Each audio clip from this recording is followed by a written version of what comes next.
Hey, Real Green Ninja here. The video you're about to watch is a supplement to the existing tutorials and help videos already available on the Real Green website. I do take a more casual approach because I'm presenting this information as I would if you called in, although I may have a little fun with it. This video is based upon the information I, as a Real Green technician, would provide using my experience on the help desk.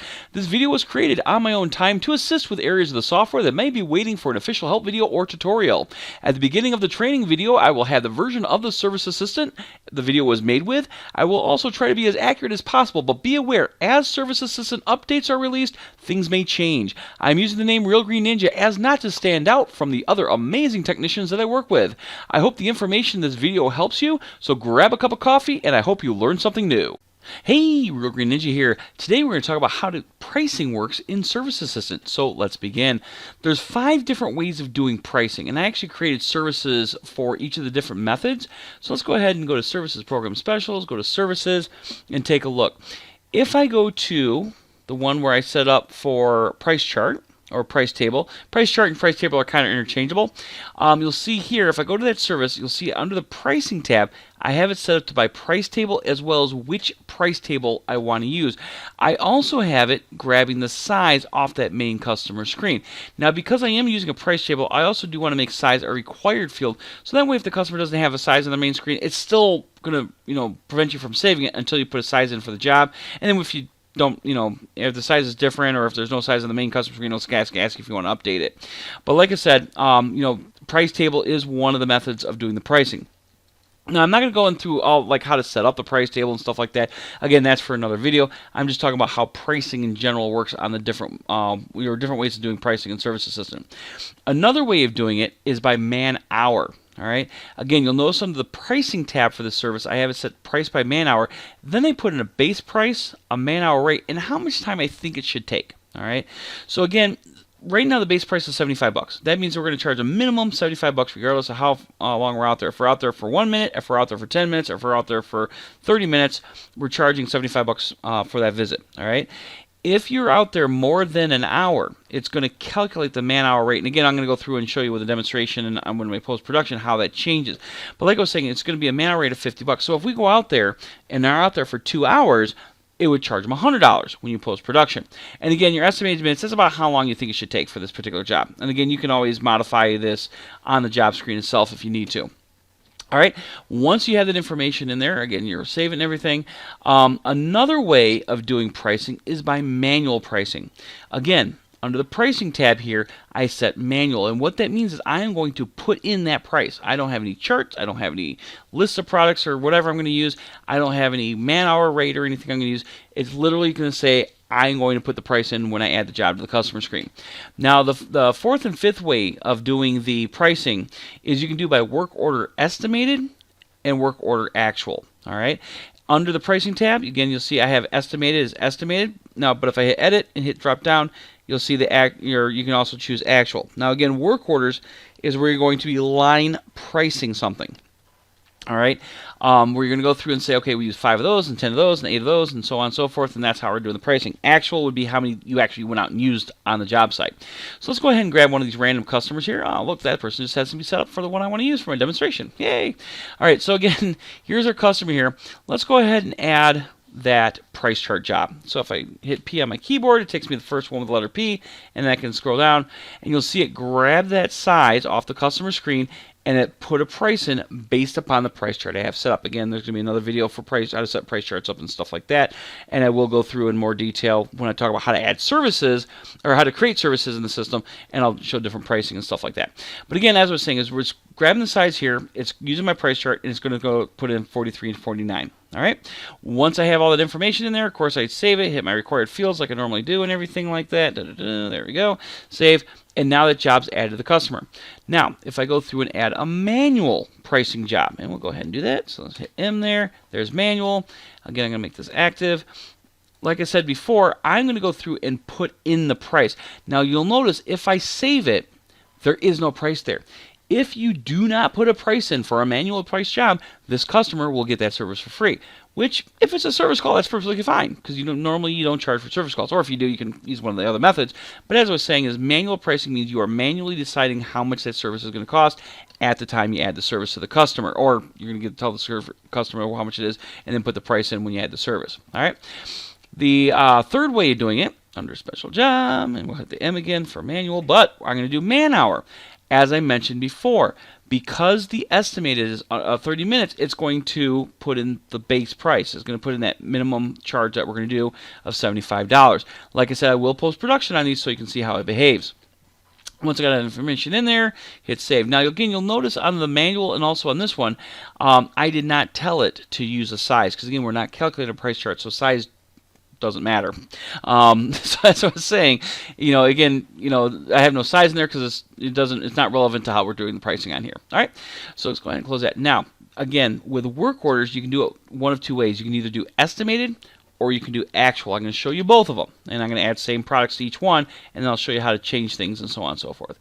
Active, and let's see here, work order. Now, you'll notice there's no price in there right now, and again, the reason why is because we're doing it as a work order, which means we're doing line item pricing, which means we're going to go into the work order screen by clicking that little icon right there. Oh, I'm sorry, this is actual. I do apologize.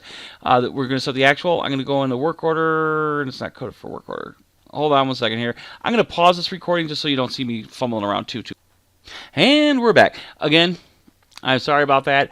Like I said, I don't want to keep fumbling around too much. This is actually the fourth time I've started doing this video, and I just don't want to keep doing a ton of retakes. So you'd think you think that I would remember to hit that little work order. Again, what happened is I didn't check mark the little work order check mark for those work order services. They're now checked. So going back to what I was talking about. So as I was saying, once you add the job, and again, we're going to do the work order actual for right now, you won't know the actual until you actually go out to the property, all right? But you're still going to add those products. So we're going to hit new up here at the top, and I'm going to go through and add the products they're going to be using. Now, the thing about work order pricing, though, is you do need to make sure that you have the pricing in there under the inventory adjustment. Again, I plan to do a crash course on how to do work orders, but like I said, right now, you don't have to take my word for it. You got to have pricing in there, and of course, you can always call Real Green. They can help you out. When you do actual, it's going to use this number here. But right now, like I said, we're going to leave this actual quantity 0, okay? And then go ahead and hit save. And then we'll go ahead and add the estimated one. Although I probably should have done it the other way. Again, I just don't want to keep doing this video over and over. It's actually about 10:30 at night right now. There we go. Estimated. Okay. So again, you'll see no size or anything like that. I'm going to hit my required fields. I'm going to make this active. Save. There we go. And then again, work order. And I'm going to choose the same product. So if we go back to this work order actual, you'll see it through in a price of $5 because right now it's only using the estimated. It's not using the actual yet. Okay, so like I was saying is that I'm going to use the same product. So I'm going to do blowgun darts. Hit the little new button up there, and then hit the B. So try B again. Up there. Oh, I was almost there. There it is. Okay, blowgun darts, and again, estimated quantity, and save.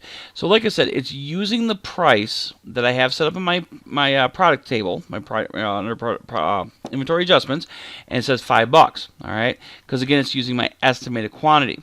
Now, when I go to post-production, all right, what's going to happen is each one of these is going to post based upon the pricing scheme. So under this manual one, I'm going to go ahead and put in a manual price of $100. Oops, edit mode. There we go. Again, I've been working here over a year and a half, and sometimes the edit mode button or edit button still gets me. All right. So again, there's the 5 different services with the 5 different pricing methods. All right. So if I come into the man hour or the manual, and again, I'm going to do a shortcut. I'm going to double click and go right to the done box here, and it's going to put that job on the production screen for me. I'm going to put in the date. I'm going to put in me for doing it. Save and post. Cancel.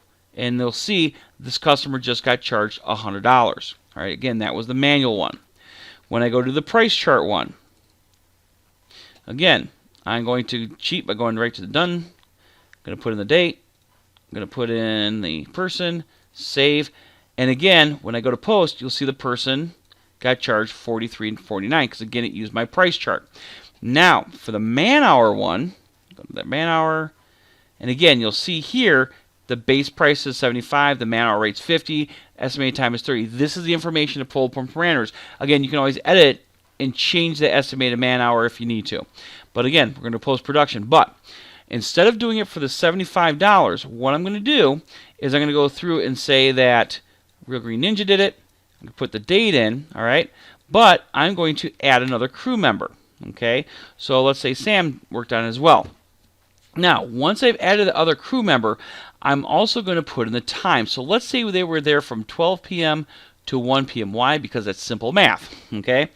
So when I bump it up here, you'll see it's going to take the elapsed time, multiply it by the number of crew members, and then calculate how many man hours, all right? When I click to a different field, like if I click the tax or whatever, you'll see calculated price by man hours does not match the service price. Do you want the system to update the price? Click on yes, and you'll see now it's $100. Or maybe they weren't there till 1 o'clock. Maybe they were there till 2 o'clock. So again, 2 hours times 2 crew, 4 hours, doesn't match the service price. Yes, you'll see now they charge $200. So again, if you use man-hour pricing, you do need to put the number of crew members in there. If you're charging the man-hour rate by the number of crew as well as the time, and again, it will update the price. Hit save, post, cancel. You'll see this customer is being charged $200 because it was 2 hours for 2 crew members for 4 man-hours total. So it multiplied 50 times 4, which is higher than the 75 base price, and again, that's why I got charged that. Now, you'll see when we go to the work order estimated, okay, I'm going to go through into the work order, and again, I actually went out and I know I used 20 of them. All right, so again, I'm going to edit mode. I'm going to tell it we used 20 of them. It's going to update the pricing. It's going to update the extended and everything like that. But again, I told the system to use the estimated quantities. All right. Now, when I go into the actual one, and I get to here, and I go edit, I'm going to put in that 20. Again, we use the 20 darts. Save, and then close this. Now, when I go to post-production, you'll see now that because I put the estimated in there, or the actual in there, you'll see the price changed to $100. You'll see on the estimated one, the price stayed at $5 because again, it's going off of what quantities it's determining, or it's going off what quantities are in the appropriate fields depending on which one of those you selected. All right, so when I go to post-production on it, again, when I go to estimated, go right to the done box, and then put in my date, put in the person that did the work, hit save, post, cancel. You'll see again, this customer is only getting charged $5 because that is the estimated quantity, and I told the system to charge by estimated, and it ignored the calculation for the actual because again, I told the system estimated. Now, estimated might be one of those things where you go out to this property and say, hey, it's going to be about $500, all right? And you're going to charge them $500. Regardless of how much time, how much materials, it's going to be $500. The actual one might be say, it's going to be about $500, give or take 10%. If it's more than 10%, we'll give you a call, let you know. If it's under 10%, you're going to be paying less than what it is. But again, you're telling the system you actually want to use the actual amount that you used. But of course, that means that you have to go back into the work order screen and update the actual quantity. Okay, so again, if you have 50 items in there, you'll have to go in there and update those 50 items of how much you use and everything like that. But like I said, when you go to post-production on it, or you notice the price in there, and when you go to post-production on it, and I put the date in, same person, so click off screen, save, post, cancel. Again, you'll see this person got charged $100. So that's pretty much the 5 basic ways of pricing in Service Assistant. You can do it manually, which means you're going to put in the price manually.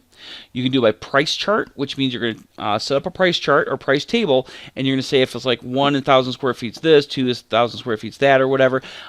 Price charts, or price table pricing and stuff. You can also use property inventory. Again, I'm planning to do another video on that in the future.